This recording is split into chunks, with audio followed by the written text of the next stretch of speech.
Balls are back. Yeah, they had us the first half, I'm not going to lie. Oh, could be Wayne! I think I got my swagger back. Oh! I love it, baby!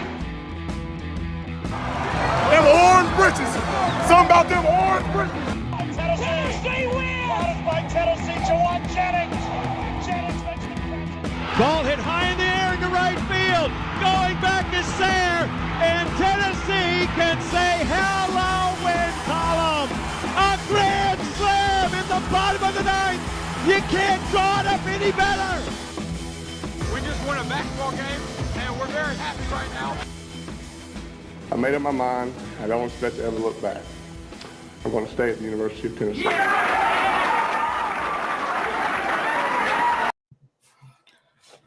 Reddit to do and welcome into more important issues. It is Sunday, January 2nd. We are here post. Is football season over? Is it dead? Oh, we got a game tomorrow or Tuesday, whatever it is, before the college football championship. College football is almost over. We're going to wrap up bowl season here. Talk a little bit about just the season overall. Last time we may have been just a little bit emotional when talking Tennessee. So we decided to postpone that. Fair. We're always emotional about it. So we decided to postpone the 2021 review until tonight. Let those emotions die off a little bit so we can clear mind a little bit going into it. We're also going to talk Ole Miss basketball. Tennessee versus Ole Miss. I don't care about Ole Miss basketball. But we'll talk about that matchup. That is Wednesday night. If I did my math correctly. Wednesday night, 7 p.m. Tennessee looking to bounce back from a tough loss without some of your better players there to Alabama to kick off SEC play. So looking to get back on the right track here this next conference game. We've also gonna talk about like I said, wrapping up bowl season, college football playoff, all that good stuff. I'm sure we'll talk about opt-outs because that has been the talk of the town. Antonio Brown opting out, respect, just looking out for himself. Oh, my God. In that moment, you're hoping that they lose, right? You got to be. I'm hoping he comes back out and they win. Game-winning touchdown to Antonio Brown. Like Bobby Boucher. Bobby Boucher or what's the movie that The Rock did, the football movie? You know what I'm talking about? The Disney movie? Oh, You know what I'm talking about, where he's the quarterback for what would be the Patriots. Yeah, he's Joe Kingsman. Joe Kingsman, yes. And he comes out with the last drive of the game, and they have to waste a timeout because instead of just running to the sideline, he runs onto the field. That would have been, in my opinion, the perfect ending to that game. Maybe it could happen next week. I know Bruce Arians said he's no longer. That's what it is. The game plan. I know Bruce Arians said he's no longer a Buccaneer, but I gotta think if there's a chance he could win a game for him, keep him. Why not? Keep him around. So I'm not willing to say never. That's what I'll say about that. Antonio Brown game-winning touchdown pass. I just don't really understand why.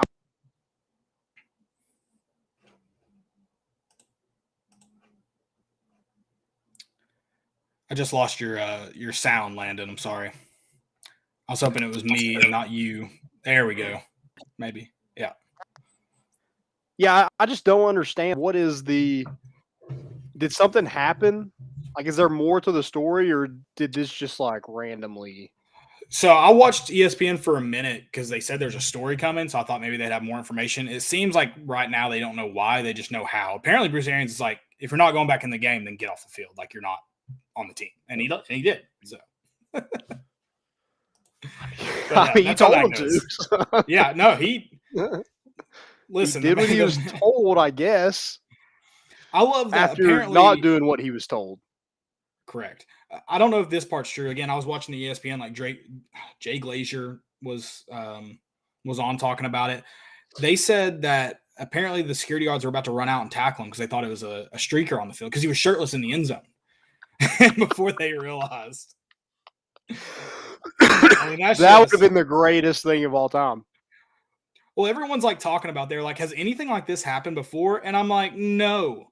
if this had happened before, someone would have remembered it immediately.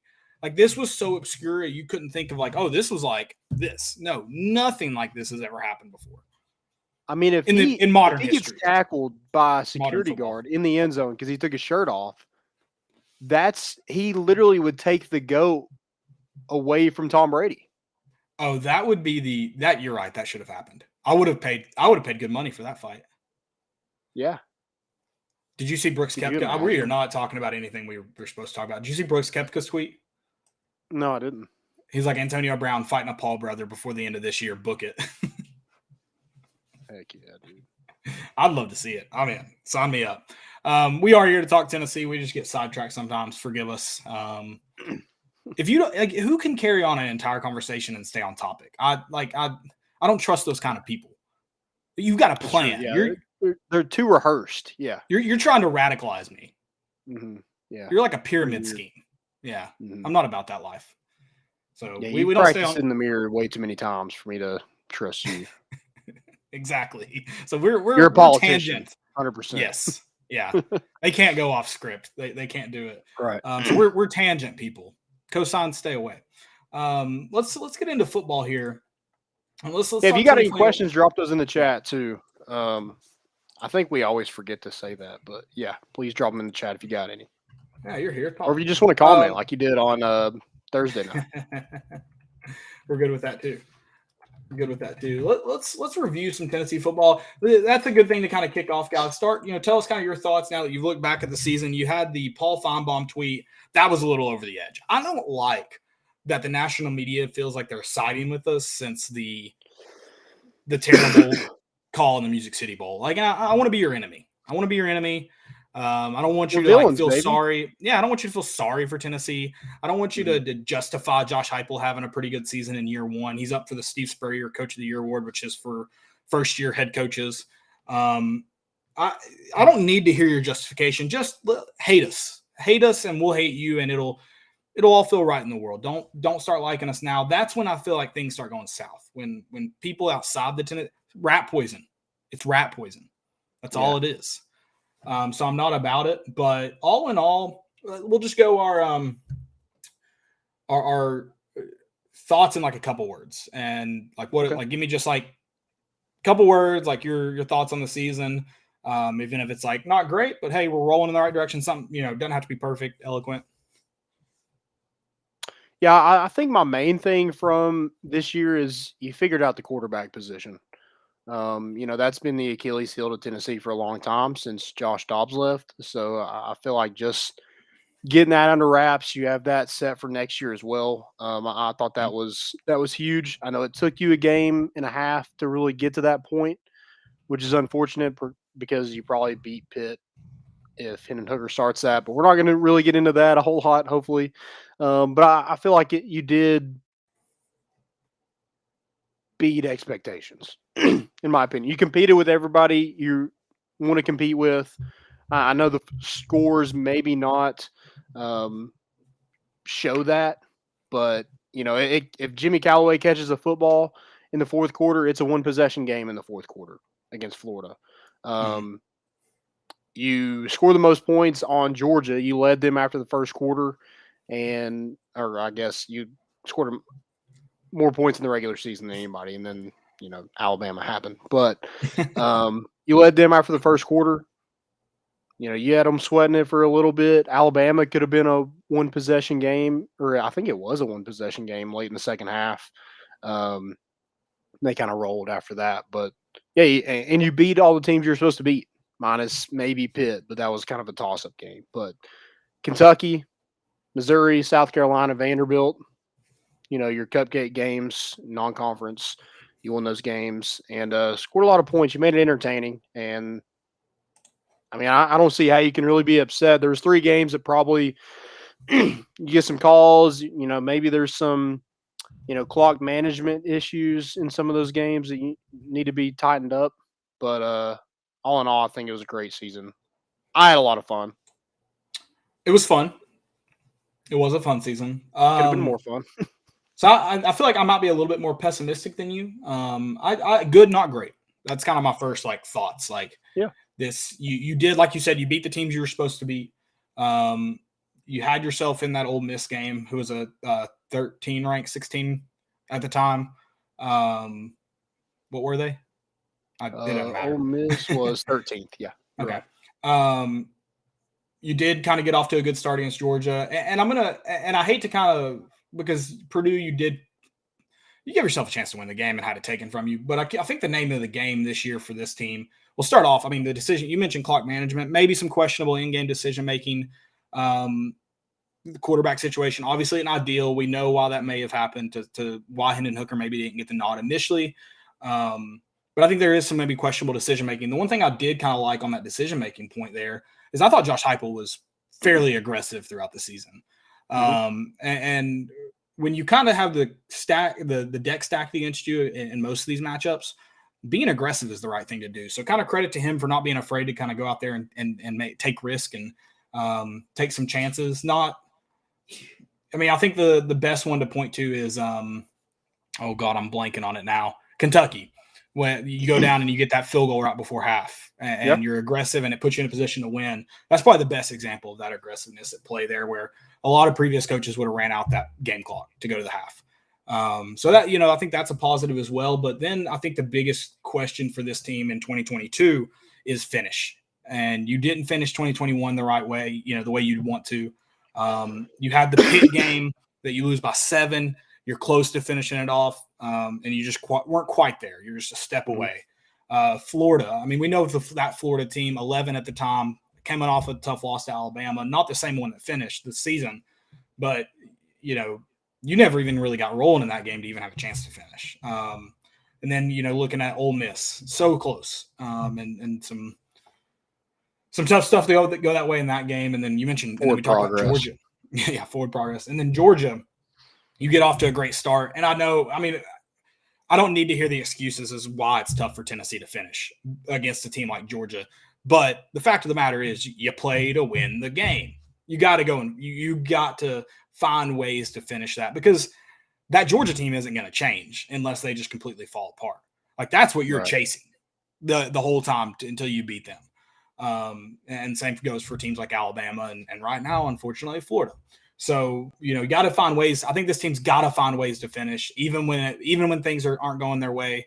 Because you're not always going to get the calls, and it does feel like a lot of the calls that are toss ups or that are just bad feels like more goes against Tennessee than not. I don't know if that's statistically correct, but it feels that way. But I think, again, good, not great. And then I think just going forward, you've got to find ways to finish. Even that Kentucky game, you found a way to finish. I thought that could be a turning point for that team in terms of finishing out games. I thought that Georgia, that may lend itself for a Georgia game to be closer. And then, Purdue, you're questioning if Tennessee can finish it out, because the only time they did was really against Kentucky, where it was a tight game and they had to go and win it. But yeah, I think, again, overall, if you're a Tennessee fan, I don't know how you can be displeased with this season. If you have questions, if you're not completely bought in with Josh Heupel, that's 100% fair. I'm not 100% completely bought in on Josh Heupel, but I just don't see how you can be upset with the season. Yeah, for sure. If you want to sit here and say, the jury's still out on Josh Heupel, I think that's fair. As it should be. We're in year 1. We're not extensions. But I think you have to be satisfied with where he has this team from what he came into. 35 guys in the transfer portal. Tennessee had 0 depth this season. You saw it firsthand in the Purdue game. They had, when Alontae Taylor opted out, they had no one that was capable of producing, opposite of Warren Burrell. And Warren Burrell got picked on throughout the season when they realized Alontae Taylor was a good, pretty locked down corner. And had a really good season. They just picked on Warren Burrell. South Alabama did it. Vanderbilt did it a couple times. Purdue did it. But they also picked on Kamal Hadden. Kamal Hadden kept having to come out of the game with his shoulder kept popping out of place. And they'd put it back in and send him back out there. And that's just not ideal when you have a guy that, one of his main job is to sit there and press and stop a guy on his route, and his shoulder keeps popping out of place. You put a true freshman in Deshaun Rucker, he just was not prepared. to play. He wasn't ready. Their lack of depth at the tackle position. Caden Mays opted out. That was where that strip sack or strip what Hendon Hooker got stripped. They didn't tackle him, but it was because of that right side. It was Dane Davis. Gets beat off the edge, and they hit Hendon Hooker's arm. It's probably a different game at that point if Tennessee doesn't give away those points at the end of the half. So, yeah, Tennessee just needs to continue to build on depth. They just didn't have a lot of it this year. You can't really mark that against Josh Heupel, but it is a thing that is a huge concern going forward. Yeah, and I mean, it's hard to play it's hard to know. Pretty much every coach is coming into a bad situation because the previous one got fired most of the time is the way that goes. But yeah, it's definitely been difficult for them. And again, I mean, I think overall the season was success may not be the right way to put it. I don't know if the team would put it that way, but it's definitely been a solid, like you said, satisfied. You can see a vision. You can see, if they're continue to build on this trajectory, I think there is a bright future ahead of Tennessee. Well, and that's what I want. I want to talk about the offense next, and we can talk defense too. But I didn't really. I mean, I obviously been keeping up with Cedric Tillman's stats specifically, kind of watching that 1,000-yard spot for him, and I just didn't realize how impressive the overall individual stats were for this team. And people want to call it a gimmicky offense. I don't know what's gimmicky about it. Yeah, whoever says gimmicky offense is a gimmicky offense is the triple option. How about that? I mean, but there's not a ton of just pre-snap movement. It's not the freaking spinner offense. They're just going fast. Is all they're doing. Yeah, it's the spread, but just with tempo. It's not gimmicky. Yeah, right. I mean, if tempo's gimmicky, is Peyton Manning gimmicky? Whatever. I do want to go off I didn't realize just the rushing stats are what blows my mind. I know no one got to 1,000 yards. We said that before the season. You want to see someone get there. But you also had Jabari Small, who's battling injury all year, with 791 yards. He was kind of in and out of a lot of games, and 791 yards, averaging 5.7 yards per carry. That's a quality back, and you especially take that when you see that Jalen Wright has 409 yards. Tylen Evan has 521. Even Laneith Whitehead had 207, and then your quarterback with 620. I mean, when you look at those overall rushing stats, again, you see the vision. You see that the offense is clicking, and this is year one. Yeah. Again, going back, you mentioned Jalen Wright, and I was talking about the depth. I mean, it's definitely not ideal to have a speedster running back 4th and goal on the 1-inch line in a bowl game as a true freshman. You don't want to see that. And that definitely wasn't a situation where Tennessee probably wanted to go. If Jabari Small probably is healthy and gets that. And Jalen Wright did an excellent job of, making it close. I know it was called down, but whatever. Excellent effort on his part, but Jabari Small just hits the hole hard. So I have a hard time thinking if it's Tylen Evans or Jabari Small, I think it's in there and there's no question about it. Just going back to depth wise, that's something that needs to take care of. And I think it can be added with every single position. There's not one position where I'm like, yeah, I think we're pretty set there. Right. Agreed. Wide receiver, maybe. A lot of help in that position. Yeah. You lose Valus and Javonte Payton. May keep some of those guys around that are rumored to hit the transfer portal, though. Seeing those two exit that have some talent and a few touches on the year. Getting high at a touchdown in the bowl game, I think that's pretty. That was huge because he was one that I was kind of worried about, just not getting the playing time he expected to get. But I mean, he just got to get more physical, right? Because he can only play slot, and you had Bayless Jones in the slot, so. There wasn't really a ton of room for him. Right. We mentioned though Cedric Tillman going over 1,000 yards, Valus with 807, and then Javonte Payton with 414 on only 18 touches. I mean, I'm again just selling. I feel like I'm selling the offense like the freaking official Twitter account, which is, by the way, incredibly annoying after a loss. I just need people to. I need the football team account to read the room. Need them to read the room. So you send that out in like February, maybe the week before signing day. I don't need to see it. I don't need to see it right at the day after a loss. So I feel like I'm selling it like them. But when you see those stats, your tight ends who haven't touched the ball more than 5 times together coming into the season had 179 yards and 220 yards with 4 touchdowns between the two of them. Like that's see the vision. You're seeing it. You have very confident in this offense going forward. It's the other side of the ball that's concerning. Yep. Hendon Hooker also had 3 touchdowns to 31 touchdowns to 3 interceptions. That's incredible. I wasn't even paying attention to that when I looked at the stats today. That's incredible. I mean, I know the SEC has a lot of really good quarterbacks, Matt Corral, Bryce Young. If he's efficient though. But good God, 31 touchdowns to 3 I mean, Bryce Young probably has some better stats, I guess, than that, but he also has Jameson Williams and John Mechie throwing too. Yeah. I mean, just the guys that emerged this year. Yeah, that's the crazy thing. The development from, maybe it was just they just need a new scenery, somebody to, light a fire in them. Maybe that's what it was. But man, Cedric Tillman having 8 catches in his first 3 years on campus. Right. And then to have 1,000 yards and how many catches did he? 64 catches, 1,081 yards, and 12 touchdowns. Right. He had a touchdown in 7 of the last games.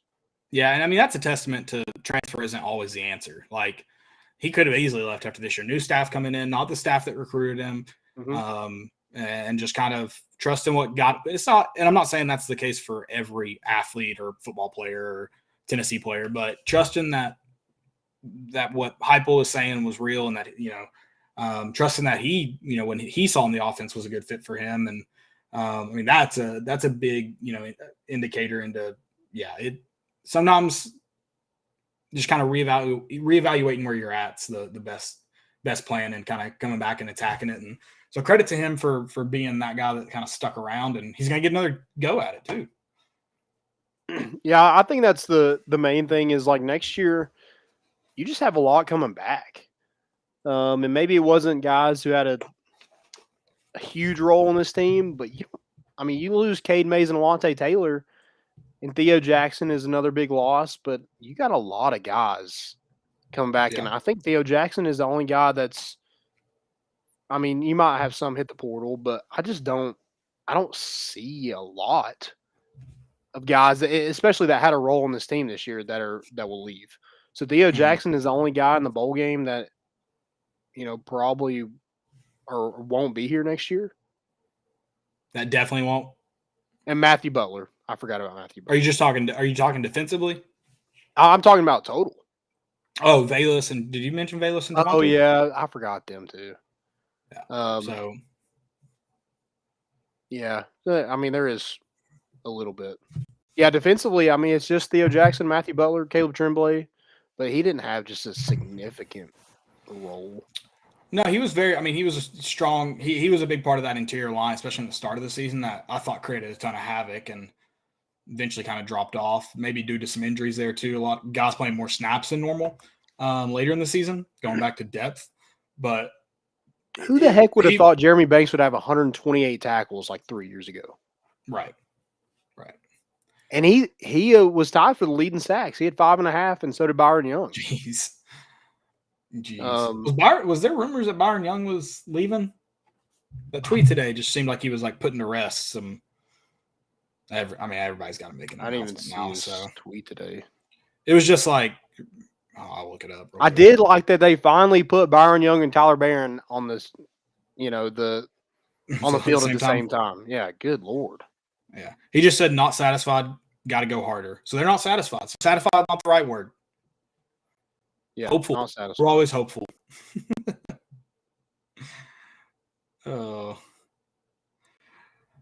Yeah, the defense, though, I mean, Tim Banks has got to kind of find whatever, which was funny. I felt like when they were playing better, they weren't getting as many turnovers. It's very strange kind of how that flipped. It felt like they started creating more, more negative plays, more turnovers, and it seemed like the overall defensive, output seemed to diminish. Yeah, I don't know if there was just more film on them or what, but yeah, it just seemed toward the end of the season the defense got worse and worse. Especially through I felt like we stopped the run pretty much all year long. I think Georgia's probably the only team that just crammed it down our throat. Well, I guess Matt Corral and Emory Jones had their fair share of running quarterback definitely did a number on Tennessee's defense, but just lining up and run the football with a running back, there wasn't a lot of teams that could just run it with our defensive line. Now throwing, that was kind of a different story, but not really until the end of the season is when people, the middle of the field's always been an issue. Tennessee just has a lack of speed in the middle. Oh, yeah. Safeties don't have speed. Linebackers aren't good in coverage. Again, going back to that depth thing is like, you can't, Christian Charles is hurt. You don't have a lot of guys behind those safeties. And they've been in the program so long, so they know the entire defense. So it's just like, I don't know. There's just there was a lack of depth there. So you don't really have anybody that can press them for playing time. I think Christian Charles is probably on his way, and then, deal with some injuries. Yeah. And that speed's, I think, the biggest one on defense, too. I mean, you talk about in the middle there, linebacker. I mean, Jeremy Banks is your best, and he's about the only one with any kind of, especially sideline to sideline speed. Yeah. And I mean, he's big. I mean, Aaron Beasley is small compared to an SEC linebacker. So you got to have a little bit of both. You got to have some speed and some width to you too. And Tennessee just didn't have that at linebacker. I know next year they got some guys coming in that can maybe, I mean, again, in the transfer portal, how are you not just going to these, guys like Jared Verse and, linebackers and DBs and be like, guys, our offense can put up points. We just need to stop somebody. Can you help us? Yeah, just a few times. Just stop. Yeah, you want to come play in the SEC? Come on. Said that to one Big 12 guy this year, and it just didn't pan out. Yeah, that's weird. I mean, I guess it just comes to buying in, I guess. I mean, that's the only thing I can think of. It wasn't injuries. It was just like he just wasn't. Well, he did initially when he first started missing time, it was injury, wasn't it? I thought it was. Yeah, but then it was just I don't know. Is that not right? Did he not? Yeah, there might have been some injuries, but it wasn't throughout the rest of the season. I don't even think he's with the team anymore. Right. It wasn't. At least it wasn't made clear. Yeah. Well, it says he was ruled out for the remainder of the season. The first article I pulled up there, so it may have been. Yeah, he did have shoulder surgery in October. I don't know when he started missing significant time, but that was he did have. But still, before that, he wasn't really a factor. No, maybe that had to do with it, but yeah, he just. I mean, the opportunity to start at linebacker was there for the taking for anybody. Right. Anybody with a pulse, and he just, I don't know, didn't take advantage of that. Right.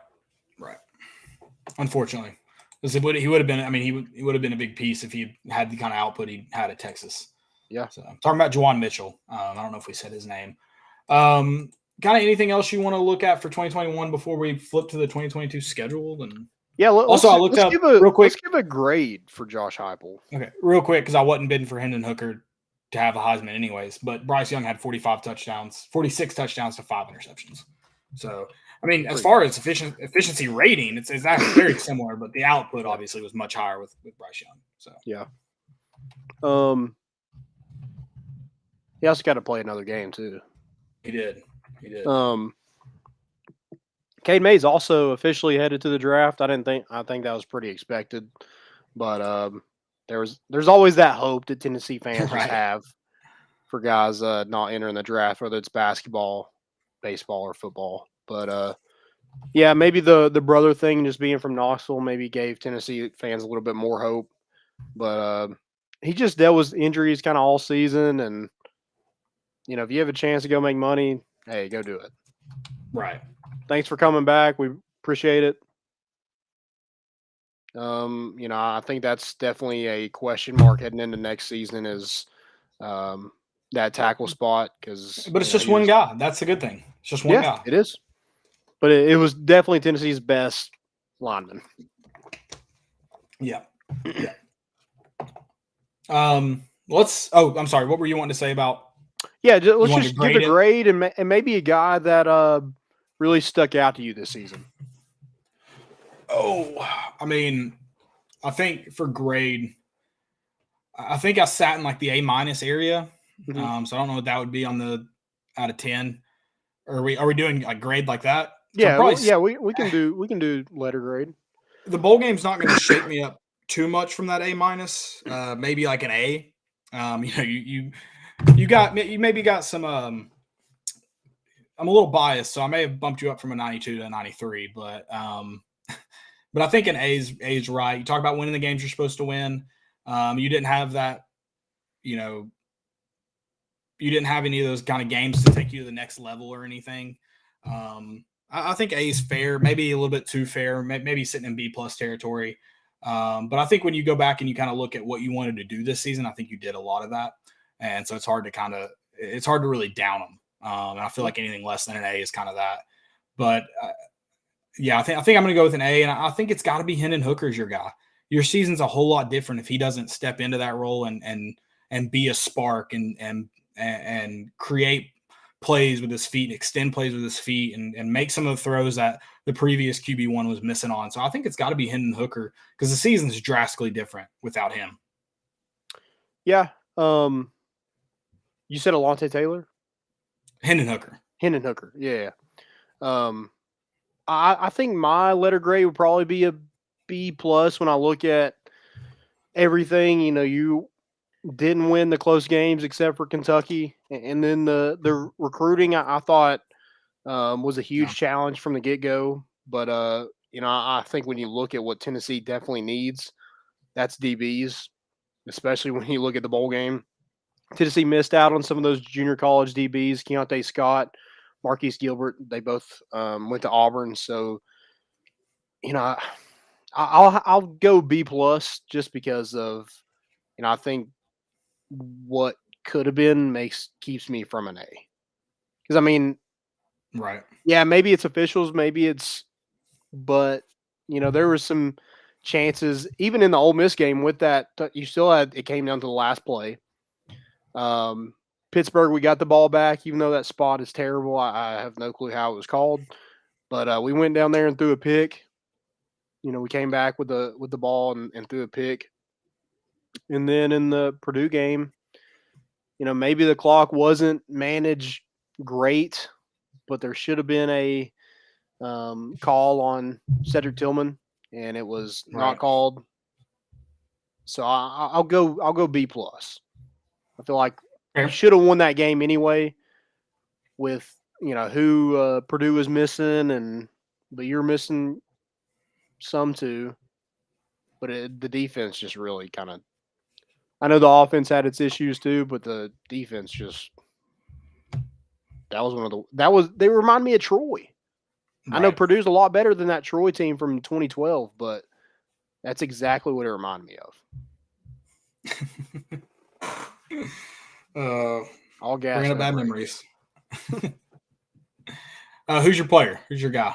I'm going to go – I think I've been a huge Cedric Tillman guy, so I'm not going to mention him. But I also I'm biased toward wide receivers anyway. But I'm going to go Theo Jackson, a guy that was, kind of behind Flowers and McCullough as soon as they got on campus under Jeremy Pruitt, and just kind of found his niche at that star position and was a huge factor for Tennessee. Had a great season, all SEC performer, probably gets a chance in the NFL because of it. But a guy that's, from the Nashville area, was a Tennessee guy. I think he signed in 2016, so he's been in this program for a long time. stuck it out and, stuck with Josh Heupel and his staff, and it paid off for him. Right. I think he had a pick six against Vanderbilt, like 60 tackles on the season. He was somebody that, come from being in the 2 deep for, a guy that other teams had a game plan for. Yeah. So Theo had a great year. So I love that one. All right. Also thought Darnell Wright had a phenomenal year. I don't know if we were talking about it, and that's probably a good thing, but Darnell Wright, I thought, finally looked like a solid SEC tackle. Yeah. I was very impressed with him, especially because, he kind of a mundane previous couple years at Tennessee. So, yeah. And Alante, I thought Alante really played well. After, the BYU game's always going to stick out, but he's just always had those bonehead plays, and he just minimized those this season, and probably gets drafted. Yeah, absolutely. So let's kind of look forward though to 2022 and the season that Tennessee's got ahead of them. It's speaking of fun seasons, this one can be really fun because you go to a lot of cool stadiums. You welcome in your two biggest rivals, arguably, to Neyland. And we talked about how, the previous schedule, 2021, sets up good for Tennessee. I think this one sets up pretty good for Tennessee as well. You get Georgia in the back half of the season. You do get to kind of figure yourself out real early with Pitt, but have some time in between to figure Florida out. So I think just everything sets up really nicely for this team. That doesn't necessarily mean it translates to wins automatically, but I think 2022 can kind of avenge some of the things about 2021 that really pissed you off potentially. Yeah, I mean, it's definitely sets up well. Keaton Slovis, I know, went to Pittsburgh, but I would much rather face Slovis than Kenny Pickett. It is at Pitt, so that's probably a difference. But, with our offense, with getting Cedric Tillman, Hendon Hooker back, you add more running back depth with the incoming freshman. I love Justin Williams. I'm already starting up that fan club. I hope it pans out.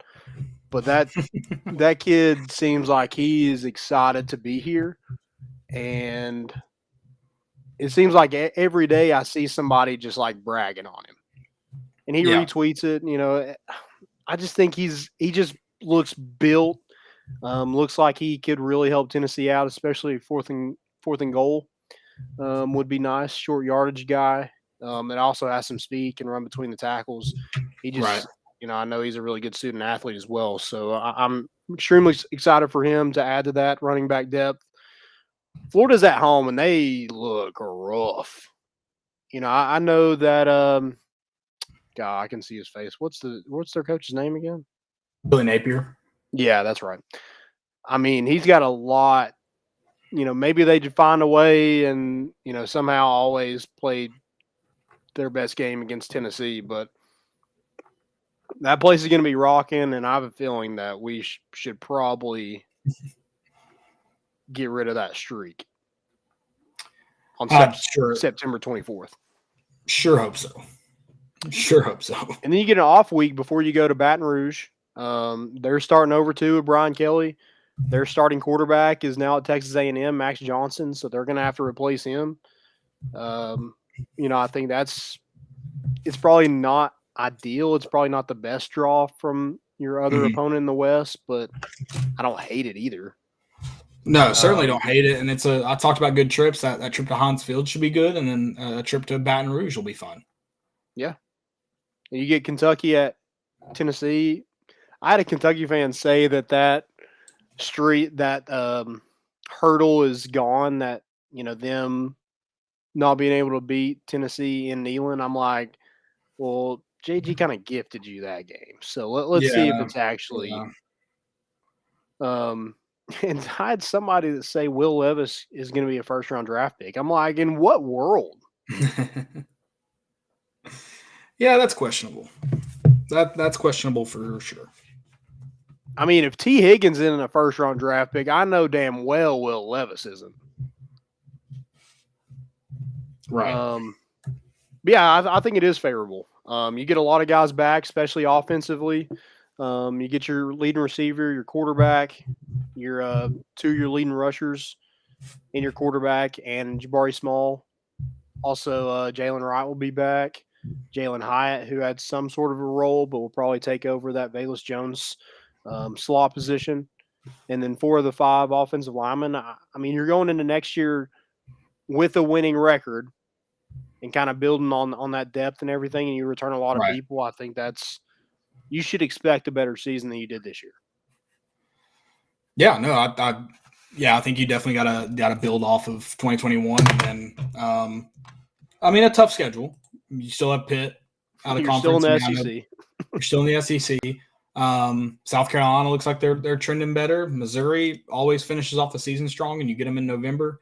Somehow, I don't know, they look like absolute dog crap, and then Eli Drinkowitz figures something out.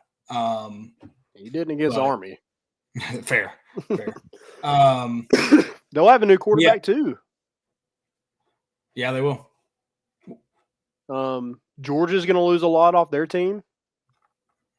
Yeah, but that'll be. I mean, they'll just reload, I'm sure. But do we see a different quarterback? You know, I think Brock Vandegrift is probably going to enter the transfer portal. So I don't know. Yeah, it could be a different Georgia team. Absolutely. Their lack of development at the quarterback position. I don't see why the hell Arch Manning would want to go to Georgia. Yeah, it's not looked promising so far. I mean, good God. Surely the Mannings are smarter than that. Yeah, I doubt he'll end up there. Highly doubt it. How's the Cutcliffe to Tennessee coming along? Have we done that yet? I would have. What do you pay him? Like $100,000 a year to show up in the building? Yeah. 2-3 times a week in the fall. That's it. Yeah. You paid what's his name? $250. Do film sessions with Hendon Hooker. Do some of those. Yeah, and get Arch Manning to Tennessee. That's my priority. That's your main goal. You get a $500,000 bonus if you do that. Perfect. Set it up. Sold. Sold. And it seems like Tennessee's going to keep their staff intact, which I think that's huge. Get that stability in place, especially along the defensive line. I mean, good God. Poor Matthew Butler. He had like 8 defensive line coaches in his time at Tennessee. Yeah. I think it is favorable. Who's a guy that you need to have a huge offseason? A huge offseason? Yeah, a guy that maybe didn't have a huge role in this team that needs to step up and be big for Tennessee next season. Golly. I'm sorry to put you on the spot. Well, there's just so many positions that need help. It's like, who's going to be the guy that starts making the plays and that you really need additional help from? God, because I mean, I feel like the guys offensively, you don't need them to take huge steps. You just need them to produce accordingly. Like the guy like Hendon Hooker, Jabari Small, Cedric Tillman, throw in Jalen Hyatt to that mix. Like you just need them to kind of continue. I mean, I got to think it's at that linebacker position, but I don't know who to say needs to have a great offseason. Like I don't know who to put in that category. Yeah. But I mean, I feel like pick anyone at that linebacker position, and I just don't know a single one that I'm like he's next. He's got to have a good spring to be in that position. Yeah. I think for me, it's Warren Burrell. You know, you lose Alontae Taylor. He's that number 1 corner. You know, kind of got picked on. He needs to have a big off season to not only solidify his spot, but to prove that, hey, you're not going to pick on me the whole entire season. I mean, he's definitely going to need to improve to avoid that and be that, like you said, you are that number 1 guy. Go be that guy. You got to stop hand fighting, dude. You got to get some picks. You got to make some plays. But hand fighting all the way down the field, you're putting it in the discretion of the officials. And, being in a Tennessee uniform, that's not going to turn out well for you. Yeah, we definitely don't need that. Definitely don't need that. Okay. Anything Biggest else for question mark. 2022? Well, biggest question mark. It's still Position linebackers wise. for me. Oh yeah, Linebackers. 100%. I think there needs to be a different starter at linebacker. I'm not saying anything bad about Aaron Beasley. You know, maybe he's that guy that has to have a big offseason in the weight room and everything. But I just think there needs to be somebody different at safety. I think that's probably Christian Charles or Tamari McDonald, but one of those guys has to be better than what's there. Agreed. I mean, put some freaking meat on Jalen McCullough and put his ass at linebacker. I mean, he can't be much smaller than Beasley. Probably not. Who's a guy that, you know, what's a position that maybe Tennessee has some depth and maybe a starter is, you know, could potentially lose their position if they don't have a good offseason?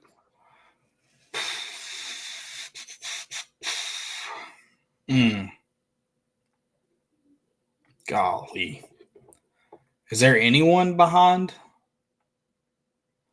I mean, that's the problem. There's not a lot you can't really take all the starters are kind of there. Like, there's not a lot behind them. Yeah.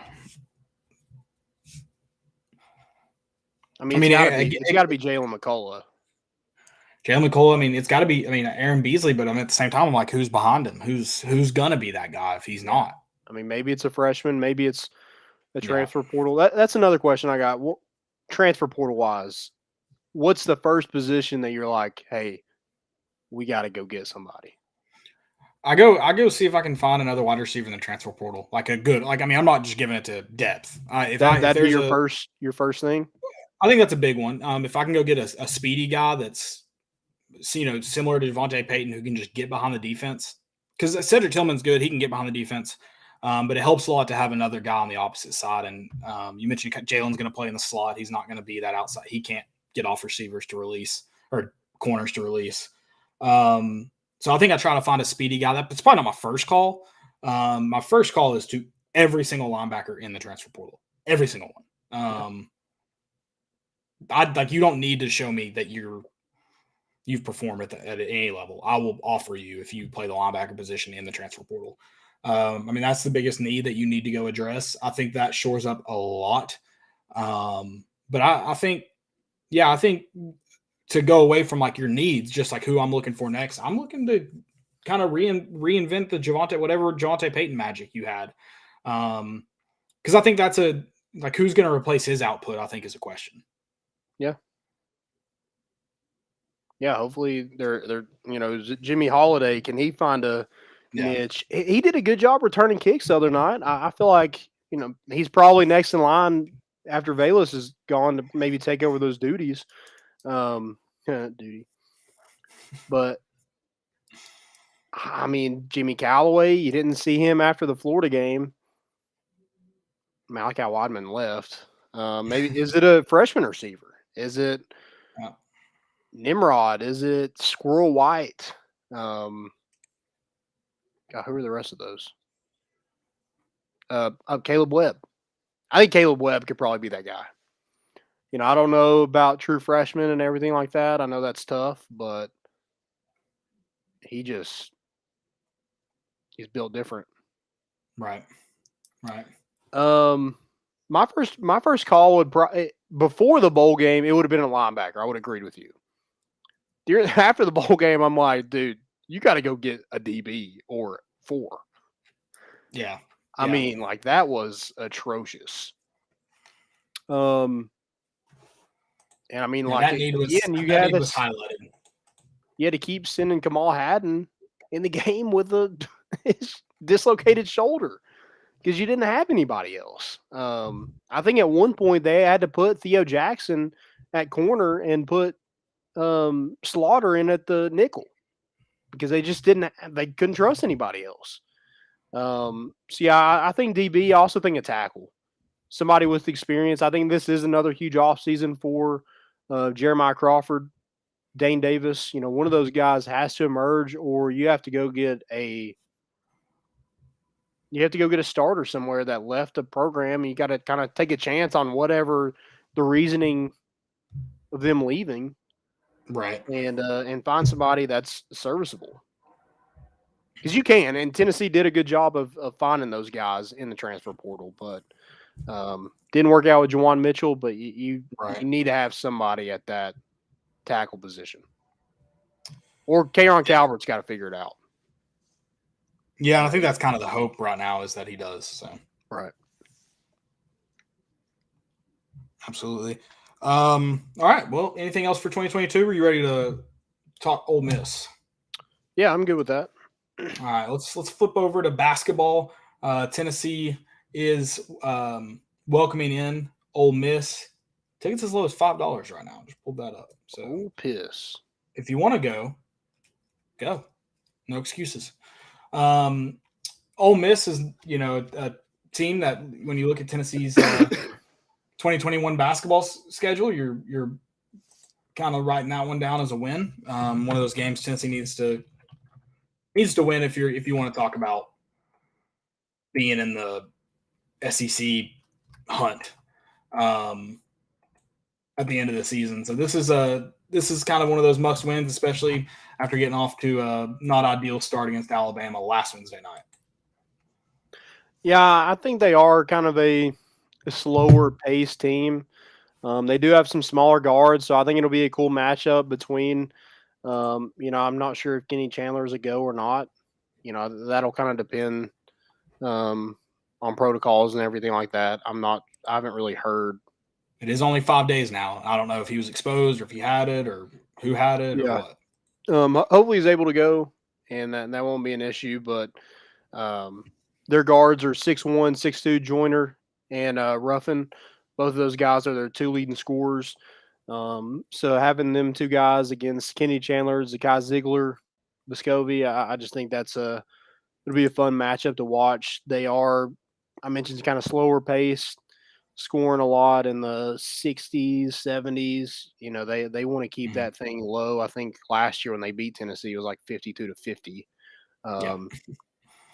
So want to keep that thing slow, which Tennessee can go slow. And if they want to go that slow, I don't see them getting 60 points.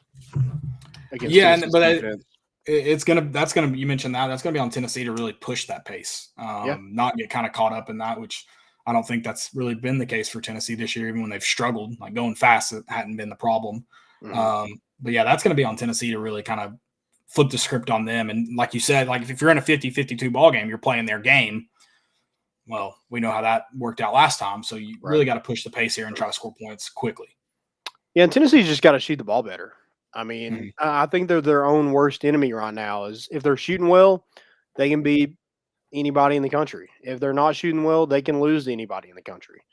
That's just kind of how it's been. And Ole Miss is 30% from three this year, and you're like, oh, that doesn't sound that bad. Tennessee's 32, and I don't think we can all agree that Tennessee hasn't shot well from three. So shooting a little bit better. They've shot 338 attempts. They've shot 266. So definitely not the Alabama, Auburn, Tennessee kind of style of basketball. Again, kind of keeping it slow. They do have a 7-footer. They got some seniors. I think Joyner and their 7-footer is a senior. Ruffin is a true freshman. So seeing him and Zakai Ziegler, that'll just be like the Spider-Man meme of them pointing at each other. But yeah, I think Tennessee just got to be fully healthy, and they have to shoot better. And I don't think this should be a team that they beat pretty soundly. Yeah, you're definitely wanting to get, like you said, Kennedy back. That's going to be huge. But you talked about the size isn't going to kill Tennessee, which not that Kennedy Chandler helps that. John Fulkerson does help that. But size, and you're not going to see any more size unless other than Purdue, than you had with Arizona. No. That's the lengthiest team you'll play. This team isn't lengthy at all. They do have a 7-footer in Nazir Brooks, but that's it. Outside of that, I think, their guards aren't big at all. And I think even you talk about that front court, I don't even think outside of Brooks that they're a very tall team. So size does help you. I'll say, I mean, depending on kind of the Fulkerson situation, that'll depend on Urosh's minutes to Wednesday night. But I mean, at least he was putting body on body, and you can kind of hope that continues and have some kind of effect in the. That needs to be his game. That's you got to do a little bit of self-awareness and just be like, this is my role. My role isn't to score 10 points and have 10 rebounds. That's not Urosh. Urosh is to piss people off, kind of like Fulkerson, but do it with his body, get rebounds, get offensive rebounds, clean up some stuff with a dunk or two. But yeah, that's all you need from Urosh. Don't do too much. Brandon Huntley Hatfield, I want to see more of him. I want to see Justin Powell. Hopefully he's able to take that to heart that, hey, I should have been in that game and I wasn't because I didn't, I had some bonehead plays defensively. Hopefully he's kind of realized that and he's able to give full effort on the defensive end to be that guy late in ball games like he was against Arizona. That Tennessee can rely on to score the basketball, hit free throws, hit some wide open shots. Because I think he's one of Tennessee. I think he's Tennessee's best shooter, and I think he's one of Tennessee's best players. I think he needs to see the floor more. But apparently, if he's going to do that, he's going to have to show it on both sides of the ball and not just offense from Rick Barnes. So we'll see. I think this is an Ole Miss team that's not very good. They don't have Devontae Shuler anymore, so I think this is a totally different team that can maybe cause problems. But when you look at their size and their backcourt and look at Tennessee's defense, I don't think Tennessee should have a problem Wednesday night. No, Tennessee's definitely got the upper hand in this game. It's about just kind of going out and finishing it off and taking care of business. Hopefully you have Fulkerson and Chandler back. I'm sure you'll find out at least an idea tomorrow whether that is the case, can be the case also, or not. Ole Miss hasn't played a game since the 21st of December. Oh wow! What were their? I missed that. What were their cancellations? They're coming off a loss to Samford, right? Right.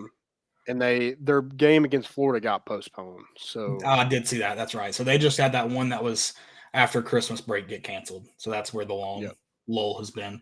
The only common opponent too that would have been is Memphis, and obviously that Tennessee-Memphis game was canceled. But Ole Miss did win that one, and not that we know Memphis is not a phenomenal basketball team, but did get a win over a top 25 opponent there.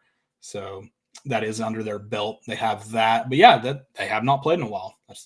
Who was their cancellation? Was it because of Florida? Because of I'm not sure which one it was. I mean, I don't know if it matters. They won't have anyone out if it was, well, I guess that's not that long ago. So they probably won't have anybody out. But we'll find out. Yeah, we need those guys back. Especially who's after Ole Miss?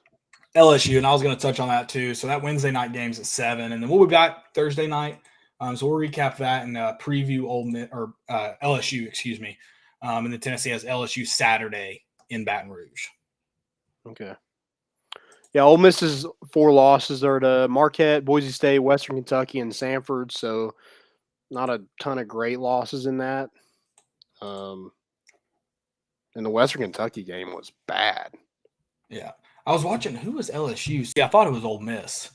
Now I'm trying to remember. Or was it LSU was down to Auburn, like 18-25, something like that at one point. That's what it was. Did you see that game? That was Wednesday night during Tennessee's game. Oh, yeah.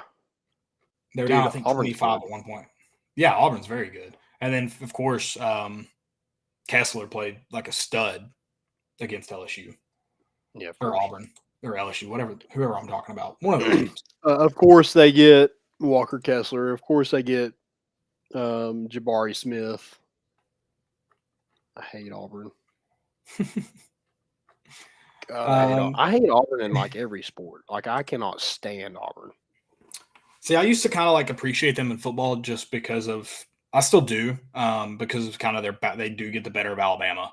But other than that, yeah, I'm not a fan. And they beat Georgia pretty consistently, so that's nice. Yeah, they can lick my butt. I don't care about them. The SEC, cheering for the SEC. No, I don't do that. Let's be clear about that. I don't. I will say this. I do bet on a lot of SEC because I like to win money. So if Alabama is going to be the dynasty that they are, I'm going to win money off of it. So that's fair. That's fair. Get some kind of enjoyment out. There's my betting advice. Yeah, and I will say LSU, I've always kind of appreciated LSU from afar when they had Ed O, but now they have the scumbag Brian Kelly. I'm 100% out on LSU. You all can suck this tiger. How long does he last? Oh, he's if he can get past year 3, like he can have pretty good years. I think he's there as long as he wants to. Okay. Like I think it would take a bigger implosion than Les Miles. Like he's just so cringe. The family and the hype video he did with that quarterback recruit where he's just like, I didn't see that one. If he hadn't been at a highly covered program like Notre Dame before, I'd probably question how fans are going to accept him. But he's been around the block. So I think if he can just kind of get through the first 3 years of like Jimbo Fisher. Like Jimbo Fisher hadn't had any great years at A&M. He's had some solid years. This year not so much, but he did beat Alabama in that year. They're going to keep him around as long as he wants to be at A&M. I think that's kind of the situation with Brian Kelly. I'm about to send you this video of him dancing. I'm like, it's like, good God, it's so bad.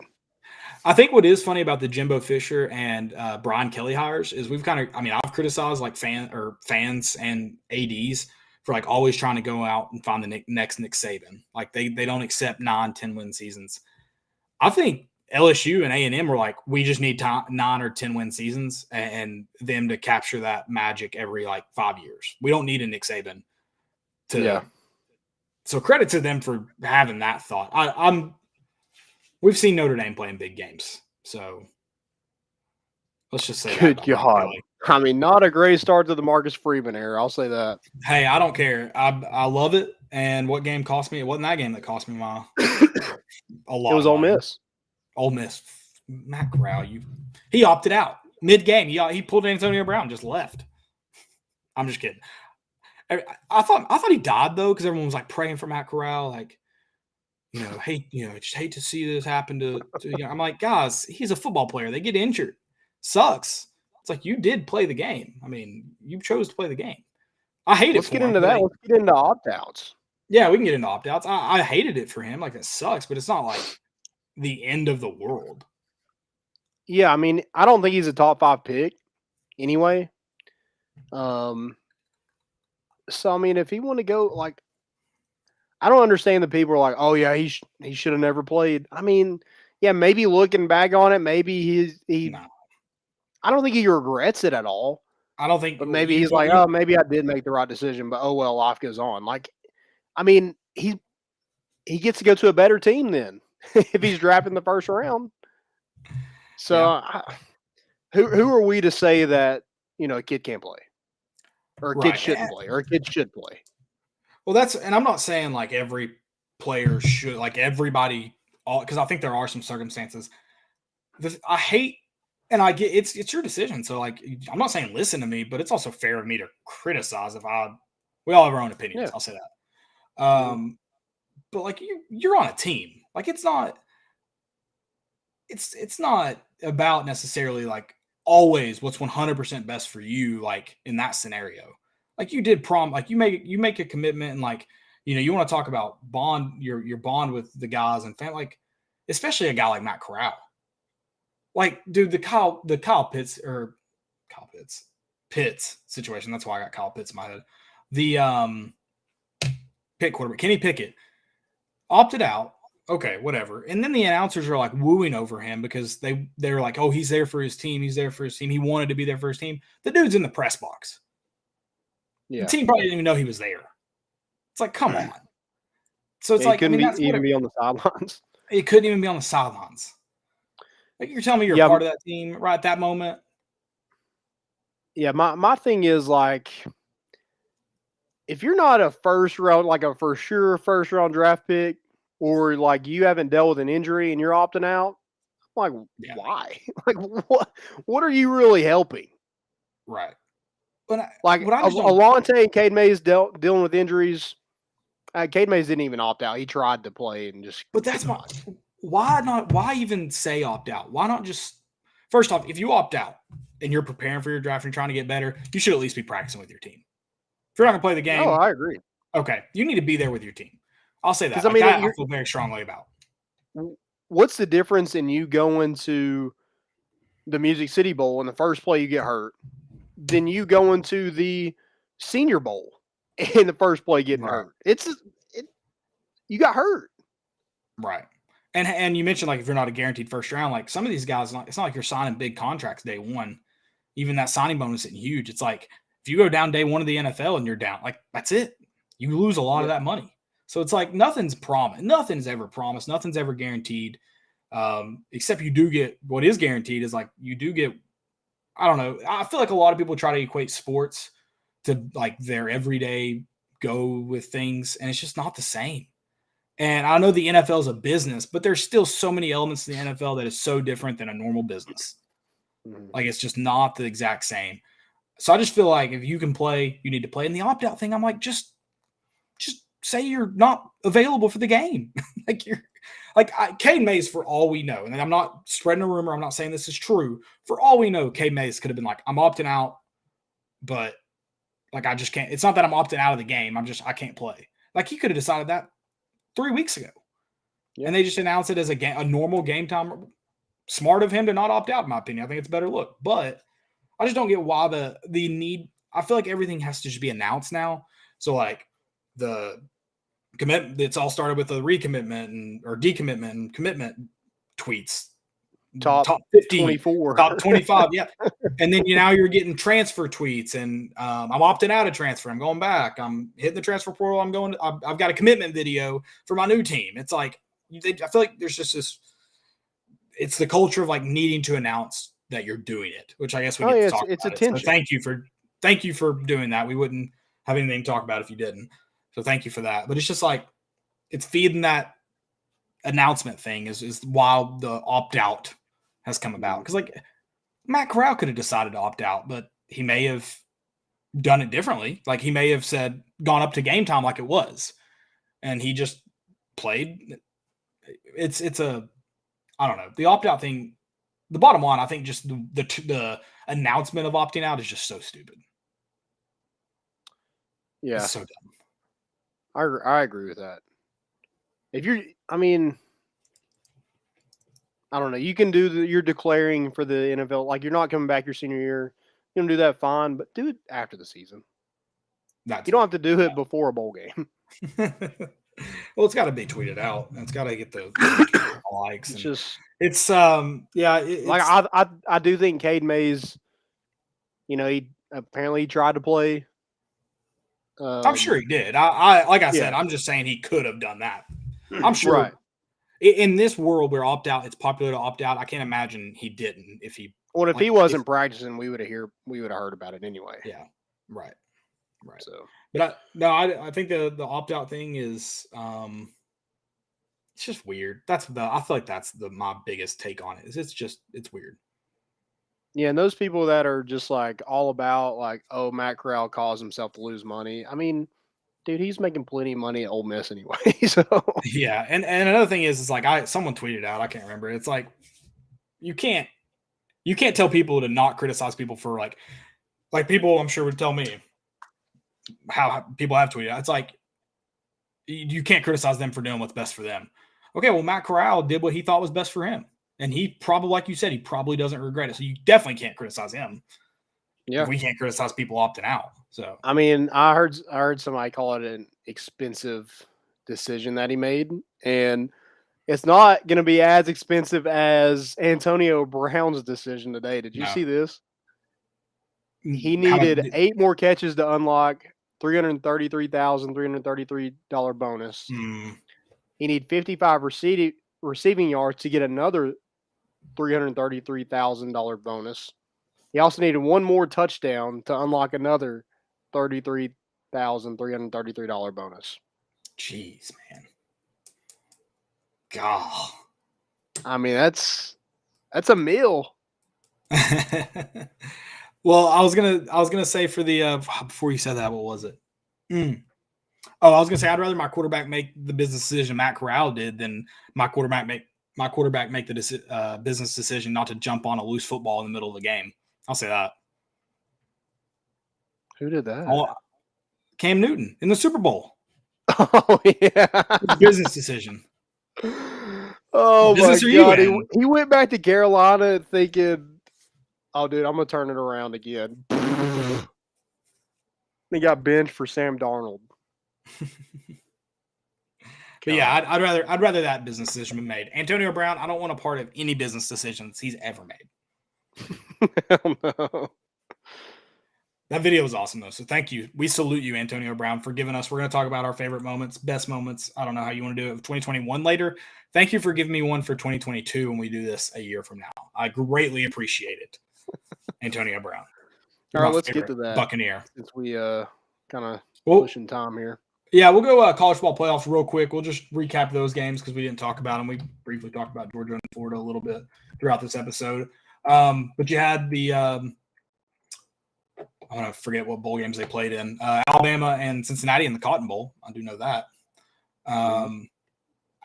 Hats off to Cincinnati. I mean, I thought they could have been more aggressive given the nature of the situation, but I thought Cincinnati played just as good as any other playoff team that has played Alabama.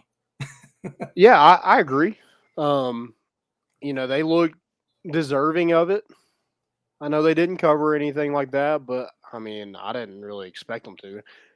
But I will say this against Alabama, were they kind of vanilla because I feel like they could have run the ball the same play with Brian Robinson and beat them by 40. Yeah. I mean, he averaged like 8 yards a carry. Yeah, I mean, I felt like maybe. I mean, that may be the case. I'm not willing to say no because it certainly looked like they could impose their will at any moment. But, yeah, I mean, they did look different without John Mechie throwing the football. Yeah. Oh, yeah. Yeah. I mean, I felt like Cincinnati's, like, especially the front seven, played decent considering everything. But, yeah, I mean, they may have been able to do that. I'm not willing to say no. And then,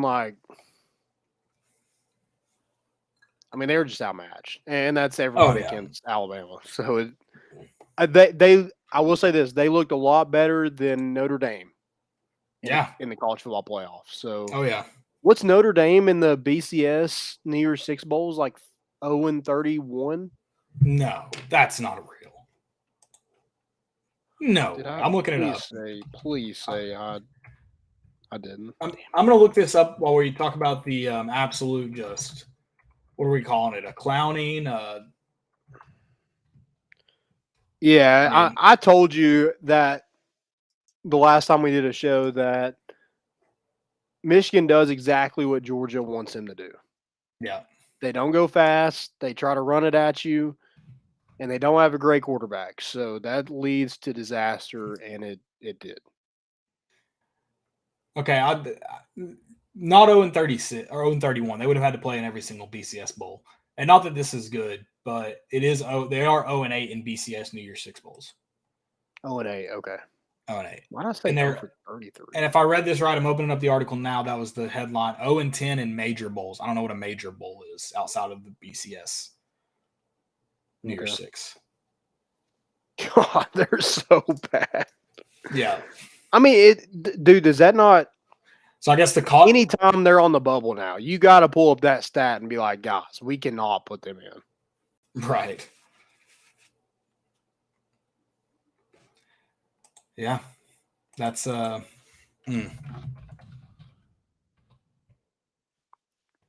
terrible. They're awful. Really bad.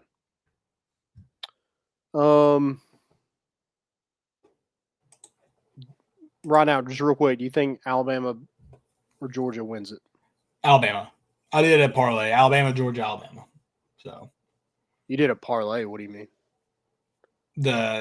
So I did an Alabama future to win the national championship, and then Alabama to win playoff, Alabama to win, or Georgia to win playoff games. Yeah. So how much does that pay out? I'd have to go look. I only put like $5 on it. Okay. It's probably like 30, 40, something. Yeah, like that. yeah. It's not a huge payout. Not a huge I payout. put my free bet on Alabama to win it, so we'll see. Georgia looked good. I will give them that. They looked a lot better than they did against Alabama the first time. But I don't know. It's just But it's Kirby they Smart played losing Michigan and then games. play Alabama. So It's Kirby Smart losing games.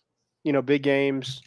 The Mark Richt sickness. It looks like it's carrying over to Kirby Smart. And it's just Alabama. Like, it's hard to. If you lose, like, you take that. 9 times out of 10, you take that. Agreed. Best moments? Yeah, let's get into 2021 real quick recap.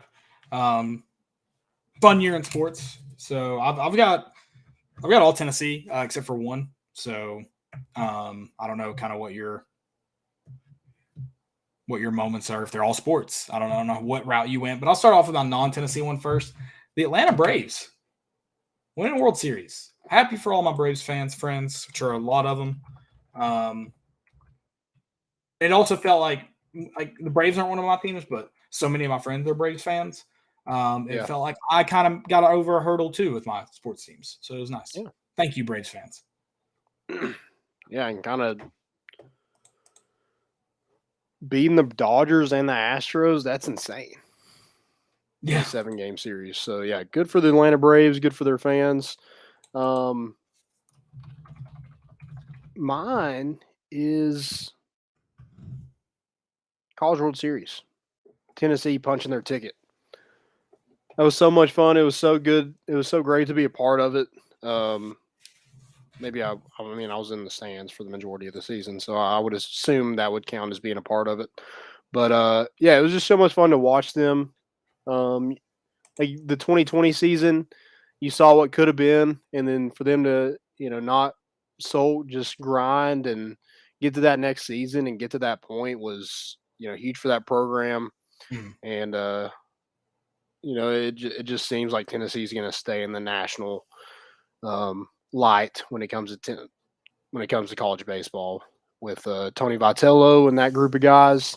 They got a lot coming back, so I'm excited about that for 2022. But yeah, 2021 was the Drew Gilbert walk-off grand slam, and then that's what I've got. Them a few days later just punching their ticket to the College World Series. Yeah, I've got for baseball, I've got the Wright State walk-off. I mean, just what a freaking moment. Then I've also got sweeping LSU and then them coming back for the Super Regional. That was, I mean, to see LSU fans so freaking mad about it. Awesome. That was worth it all. Yeah, I think the best game that I attended in person was the Max Ferguson walk-off against Arkansas. Yeah, that was a big moment. And Evan Russell's 3-home run game against Vanderbilt was huge. So much fun. I mean, I would take that back. I think that game is the most – because it was unbelievable. He hits his first two, and then that next one comes off the bat, and you're like, oh, no way. No way. And then everybody just went nuts when it cleared the fence. So, yeah, a lot of fun. Man, I'm trying to think of another moment. I had Kivett getting tossed. Love that moment. Everyone loved that moment. I think it would be unfair to leave that out. God bless. Also, my pen. It's gonna drive me nuts. I love that man. It would be wrong for me to leave him out just because he took a good for him, great position as an assistant coach, not volunteer assistant at Houston, but can't leave him out of that getting tossed in the 4th inning against Texas. Yeah. And getting his money's worth after. So when you get tossed, you might as well get your money's worth. Yeah, I think one of mine is just being back in Neyland Stadium. Yes. With the light show, I think the Ole Miss game, I just really we all just got to experience what Neyland can be, and that was the game didn't turn out as good as we wanted it to be, but the whole atmosphere before and everything was electric. Yeah, I had the Ole Miss game specifically, like for the fans, that home game, that's an incredible experience. Yep, incredible experience. Be nice to win one of those someday. Yep. Be nice. I also don't want to leave out Yeah, for real. Don't leave out basketball in 2021. The win over Kansas in Thompson Boling Arena. Man, was that fun. Number 15 Kansas. God, that was good. I mean, the Arizona game. Yeah, was a lot of 2021. fun. You're right. Yeah, to be a part of and be in the stands for that. But, I mean, it's just kind of a blur almost. Yeah.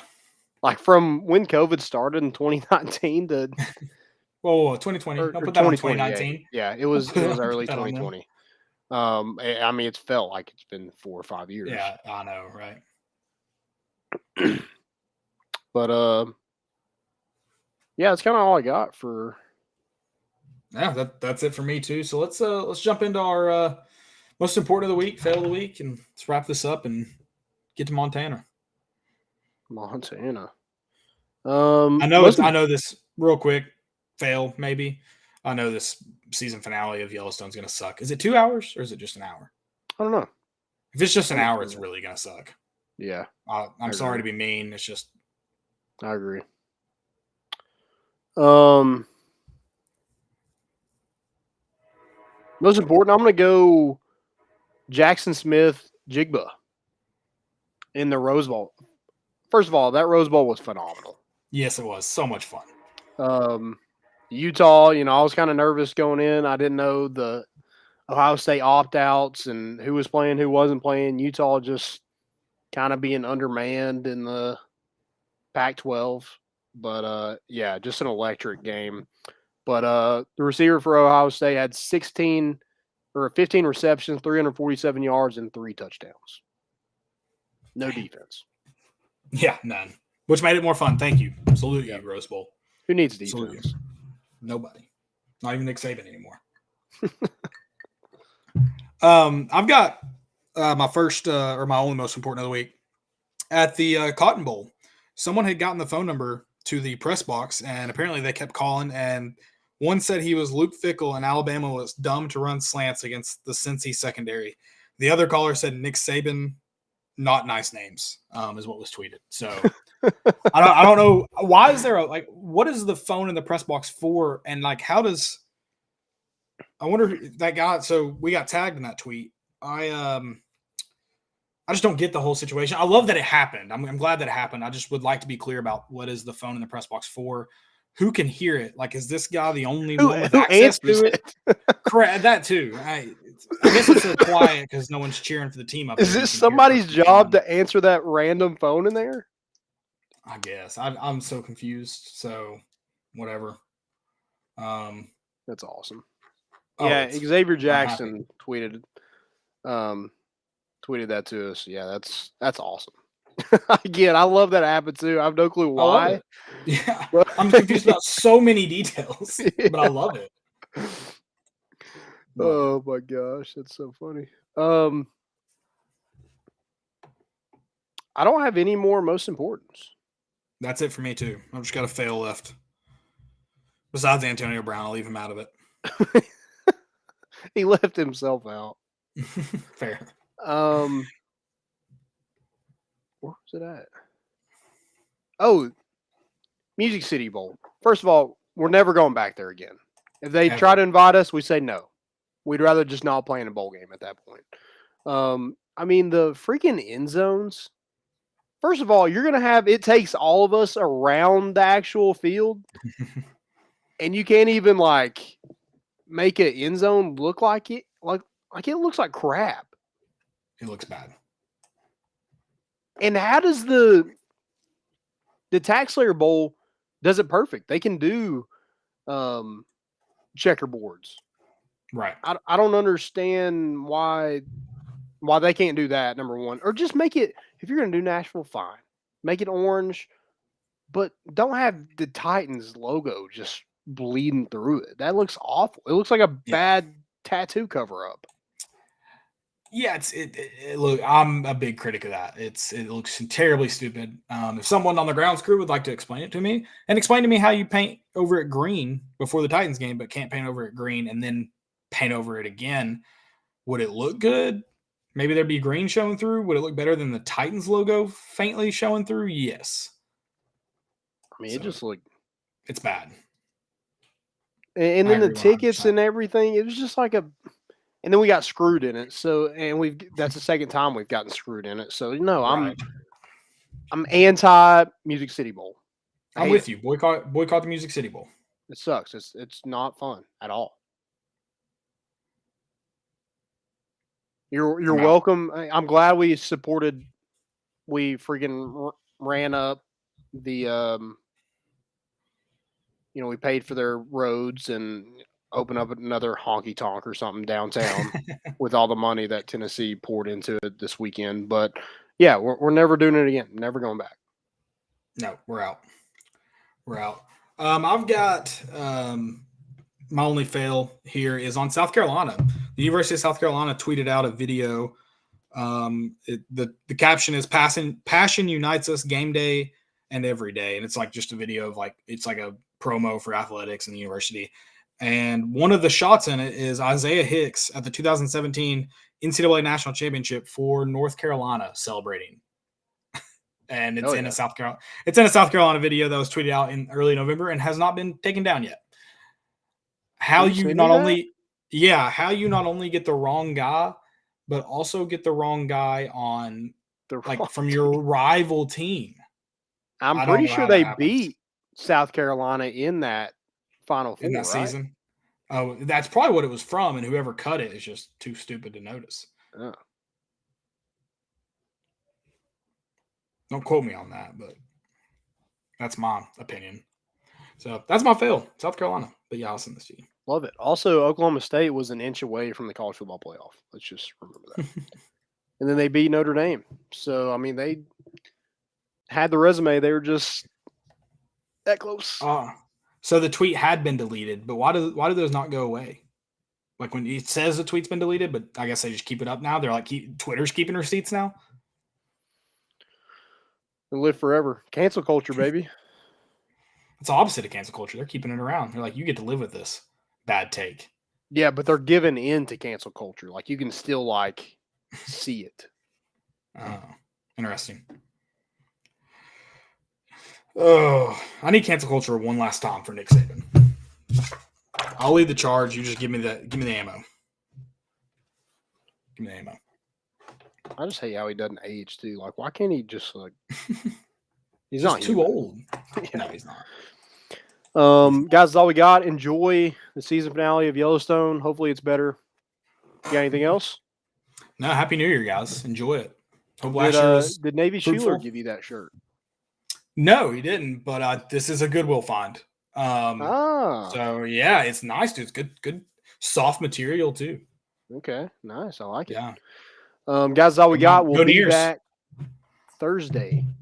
We're bringing the boat in, and we out.